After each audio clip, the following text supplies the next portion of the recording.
Movie news this week, we have a Donald Trump biopic that is going to be headed into theaters before the election happens. That's fairly noteworthy. Running Man reboot is about to begin production, and Zack Snyder's Army of the Dead might not be entirely dead after all. Let's talk about all of that. Hello nerds! You have found the place for all of the nerdy movie updates worth talking about. More than just comic book movies, though that is a good chunk of what we cover here in the news. We get nerdy about all kinds of movies, as well as the art of making movies in general. If you like this kind of news reporting, then go check out the full show over on the main channel called The Week in Nerddom, where we talk about TV and comic books and gaming and rumors and etc., everything in between. You can find the link to that down in the description or at the end of this video. Now, let's hear about all that movie goodness, shall we? All right, follow-ups and corrections for movies this week. We have a follow-up on the Running Man reboot series. We now know that they're going to begin filming in November. So principal photography will be taking place this November. So we should be seeing it next year, hopefully. Starring once again Glenn Powell. This is going to be a more faithful version of the Stephen King book, whereas the Arnold Schwarzenegger version from the 80s was definitely a serious departure from the book in many, many ways. This one sounds like it's going to be much more in line with what was in the text of the book. It's pretty cool. Moving on. Speaking of going into principal photography, we have Nobody 2, the Bob Odenkirk, John Wick-esque movie that was really fantastic. If you've never watched the first one, you should. Is currently filming the sequel. So Nobody 2 is actively being filmed right now, probably as we speak. No, I'm not gonna lie. That's what we got on that one. Next up is a casting announcement for the Peaky Blinders movie. The Cillian Murphy movie. It just cast Barry Keoghan alongside Cillian Murphy. It's going to be coming to Netflix. No official release date or anything like that. Doesn't appear that they are in active production on it either just yet, but they will be hopefully soon. From there, we have one other follow-up, and this one's super interesting, not gonna lie. Zack Snyder's not dead, or his zombie franchise, at least, is not dead. Zack Snyder's Army of the Dead IP, at least, just opened an escape room in Six Flags in New Jersey. This is an interesting situation because this seems to imply that the Army of the Dead franchise is not completely dead in the water, because they just did something new with it. Now, let's look a little bit deeper into that though, because it just happened, right? They just opened it up. It is an attraction. Do I have it? Yeah, escape room attraction in in Six Flags, again, once in New Jersey. So what this actually more likely is, I mean, there is still possibility that this is good sign for the future of the Army of the Dead franchise, for those of us who actually enjoyed that, at least to some degree. But what's more likely is this was already in motion. Netflix made the announcement, was 2 weeks ago, maybe 3 weeks ago at this point, that the franchise was going to be canceled, or maybe it was just Zack Snyder that made the announcement official out to the public, but it was already known behind the scenes at Netflix that Army of the Dead was going to no longer be moving forward. They're not going to get the Army of the Dead franchise universe like they wanted, because very possibly because of the reception of Rebel Moon and then the Rebel Moon director's cut, etc. It just, Zack Snyder seemed to be pulling L after L after L, and now we have an attraction based on his IP.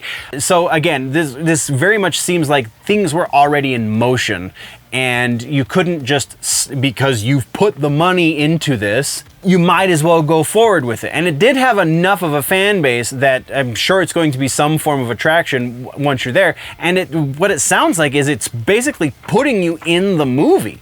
It's putting you in the Las Vegas, the version of Las Vegas that they created for the Army of the Dead movie, and you have to survive. You have to get out of the city, and it looks like a really cool concept, and it's one of those things that I wish happened more often with things like this. But now that the series is canceled, we'll see how long it lasts up there in New Jersey. So that's kind of what we got on that one. That's what we got for follow-ups and corrections as well. So let's roll into trailers this week. We got a new trailer for the Apartment 7A movie, which, if you'll remember, is the Rosemary's Baby prequel movie that's coming to Paramount Plus on September 27th. Julia Garner playing the lead role in this. Julia Garner is once again going to be an active name that we're going to be talking about in the rumor mill for the Fantastic Four situation. Stick around for that. But I mean, this does a fair job of attracting you to want to watch this movie. I don't know if it necessarily builds the hype any more than just the fact that it's a prequel for Rosemary's Baby, and that's going to bring in a certain audience anyway. If you're not into horror movies, definitely not into 70s horror movies, I don't know if this is going to do much for you. So check it out. It's worth a watch, but I don't know if you're going to want to watch a movie based off of this. Then we got not a trailer technically, but we got one of the opening scenes for Joker Folie à Deux. This is Harley and Joker having what appears to be their first conversation in the movie. It's very, very brief. It is just under a minute long, so it's not the entire scene as it is. A lot of people are trying to bill it as. It is 55 seconds though, so it's sizable. It's not, and it's the conversation that they're having.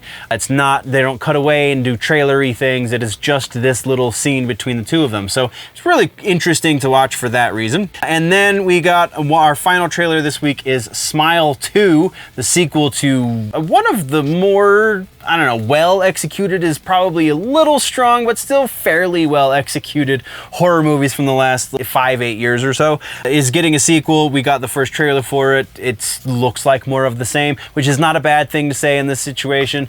Definitely keeps up the creep factor pretty good, so go check that one out. This movie drops October 18th, so right in time for Halloween, and that's super exciting.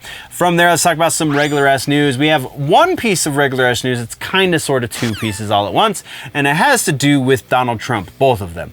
So the movie that we're talking about is called The Apprentice. It is going to be Sebastian Stan playing Donald Trump, and it sounds like it's going to be a lot more than just what you're thinking a Hollywood movie about Donald Trump would be, in that it was to some degree funded by organizations that are Trump friendly. So there's going to be at least some accuracy there, but it sounds like the director and the actual people in charge of the movie went in a different direction than maybe they were anticipating when they were getting the funding from Trump supportive outlets. And so one of those outlets, one of the money backers was trying to get this movie, was trying to buy up the rights so that this movie would not be released into theaters. They were unsuccessful, and now it is getting released in the theaters.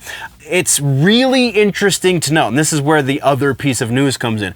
It is really interesting to note that there is a fictionalized story of Donald Trump, which starts, I believe, it made it sound at least like the story itself was going to start in the 80s, so when he started into his fame, if you will. So the story at least starts in the 80s. I don't know if it runs up to him becoming president or anything like that, but that is where it starts. But it's a fictionalized, like it is a biopic, quote unquote, so there are going to be some facts kind of strewn about in there, but it is still a fictionalized version of the Donald Trump story. So a lot of artistic license, I'm sure, is being used in this story. Fictionalized story of Donald Trump is going into theaters before the election happens.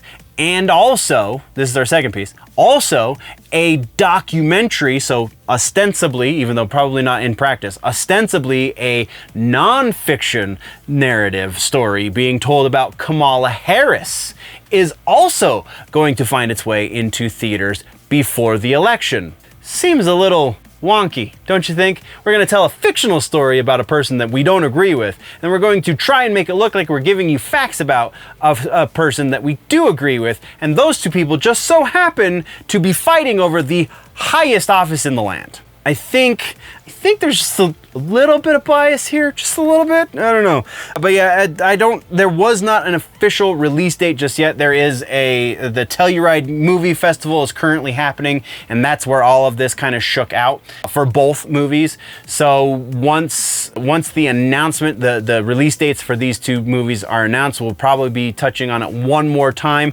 and then I don't know if I'm gonna waste my time with either of these movies, not gonna lie, so we probably won't talk about it much after that.